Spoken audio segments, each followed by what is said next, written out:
artist charity War on Want, who do crucial work on exposing Britain's arms trade with Israel. Please give it up for Asad Rahman. Thank you, friends, sisters, brothers, comrades. Solidarity greetings from War on Want.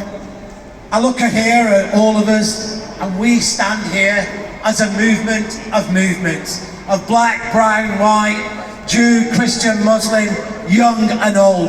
And in our hearts is a burning desire and a love of all humanity. And every breath and every action we take, we demonstrate what solidarity really looks like.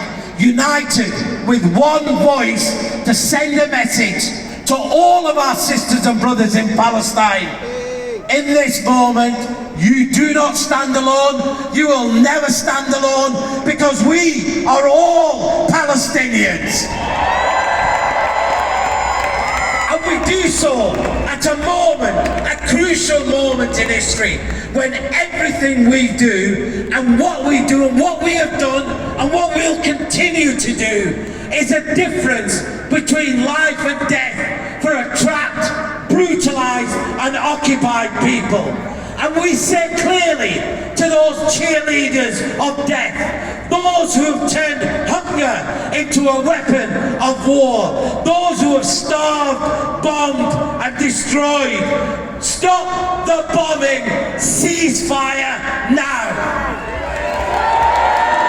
But friends, we are not alone, because all around the world, whether it's from the Philippines to Pakistan, from Colombia to Brazil, there are millions and millions of people who see in Palestine our past, our present and our future, where the lives of those who are black, brown and poor, those who see the reality of colonialism, of racism, of an international system where the rich and powerful determine who lives and who dies.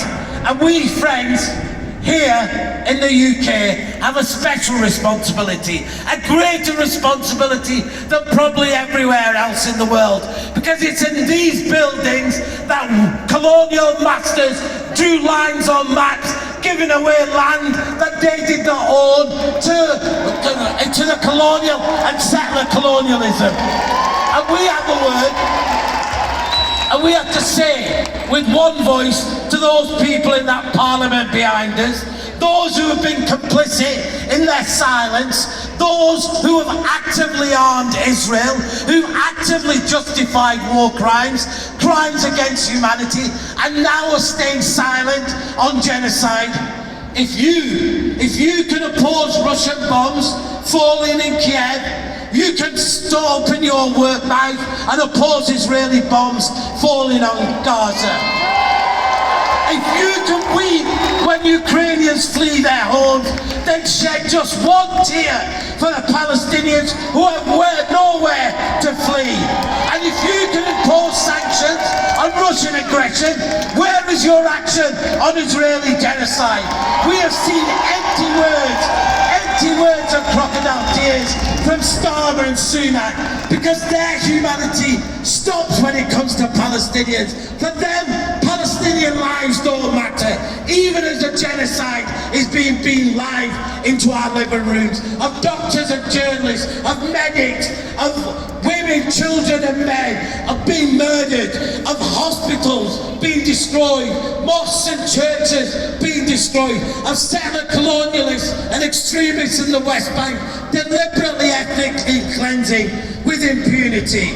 None of these take place in the cover of darkness. They're taking place in the eyes of the world, openly, with a government in Israel that is openly stating its genocidal intent, of denying freedom, of denying justice, and of denying dignity. And I know my next speaker is going to be from South Africa.